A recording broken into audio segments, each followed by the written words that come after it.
Star Wars The Bad Batch season finale was premiering last week. This wasn't the season finale, this was this season's epilogue, so I will talk about it and value it as such, because I think it's pretty easy to get caught up in where are all the big payoffs, where are the twists and turns, where's the crescendo, where did all the suspense go, and what happened to the plot. No, this week we got the epilogue where all the characters have time to breathe and time to reflect. Hi fellow Disney Plus watchers, this is Thoughts After a Disney Plus Watch, where we review everything new Disney Plus coming out, and I'm glad you're watching. This is the channel that's specifically about movies, shows, and all that's Disney Plus original stuff. So just fair warning here before we go on, I do want to discuss spoilers to really do this episode justice, so you can press that watch later button if you haven't seen it yet. Still here? Let's go for it. This episode will probably disappoint some people, and I would be lying to you if I would say I expected a slow burn, wrapping up simple escape story. But I totally get now why this show didn't go for a 1 hour finale and just combine the two, because that would mean a seriously less exciting second half. For what this episode is, an escape story inspired by classic disaster movies, it's really good. And in this episode, Hunter gives Crosshair a final chance to join them and leave his fantasy about the Empire behind. I was pretty interested what they were gonna do with it, and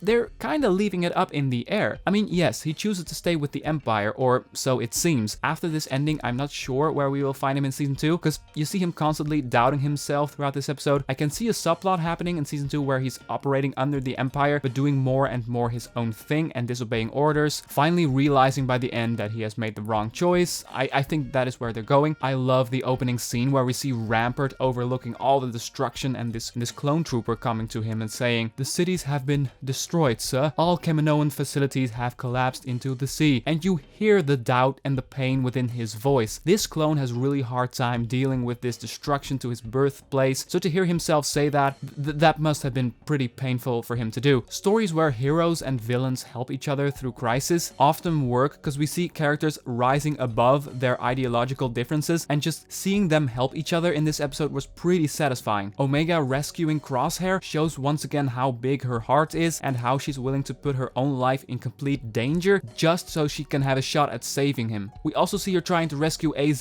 near the end of the episode when AZ's reserve power got shut down, and I gotta say, she's reckless, and I gasped a little bit in disbelief. Really, Omega, you're so sweet, but this is not a good idea. I had a pretty strong reaction out of that. Let me know if you felt that too, because I didn't have it, man. I can't bear to see Omega commit suicide. Looking back at the beginning of this season where I really didn't like Omega, to see where we are now, I really love the character after the 16 episode run. The heart and soul of this week's epilogue episode was definitely Omega and Crosshair, and the way everything plays out in this episode makes me wonder about season 2. I really think Omega will be the reason the Batch once again goes back for Crosshair. I wouldn't have said it last week, but I also believe Omega will be the reason Crosshair will convince himself to join the Batch again. I really like that we see Crosshair return the favor at the end. His line of thought is pretty simple: you save me, I'll save you. You do job for me, I do job for you. Love the moment where we first see his blaster pointed at Hunter, throwing us off a little bit. For a moment, I believe he was turning on the group right then and there. That makes him rescuing Omega and AZ immediately after all the more satisfying. And Wrecker just standing there in his tube, his blaster ready. Great stuff. The whole atmosphere of this episode was pretty great and reminds me of the classic disaster movies we all know. And again, I felt stuff seeing the lab getting obliterated and Omega just standing there watching it happen. We got to feel the big gut punch last week, but Filoni and friends must have thought, no, it's not enough. Here, eat some extra tragedy. I know you'll get a hard on. Did you catch Crosshair suffering a headache in this scene? I was like, wait, what? It still could mean he's still suffering from being stuck within the debris and almost drowning, but it got me worked up immediately, because they're not doing that, right? Reversing the great twist that we got last week, that Crosshair has removed his chip a long time ago and that this is who he is? Gosh, I hope not. It's such a great direction to take the show in. Please don't make it a fake out twist. This headache he's suffering right here has me worried about that just a bit, but maybe I'm too easily worked up. A part of me thinks we could have used one sacrifice, one loss within this episode to give it just a little more weight. So maybe I would have liked it a little more if Omega got rescued but AZ got lost. I really liked AZ in these episodes and I think he will make a good addition to the team, but it would be the last tragedy for Omega to deal with, and I think it would be perfect to include AZ's death to have the episode be a little more tragic. I mean, they all make it out alive. I saw a lot of people online talking about how they really truly believe that one member of the Batch is going to die in this episode. Some were saying they're pretty certain that Hunter was going to die. Well, I didn't really believe that. That's absurd, but a droid or some secondary member? Why not? Okay, I really like the Bad Batch overall, but this episode, there's not much more to say about it. It's the Batch escaping a devastating event in a good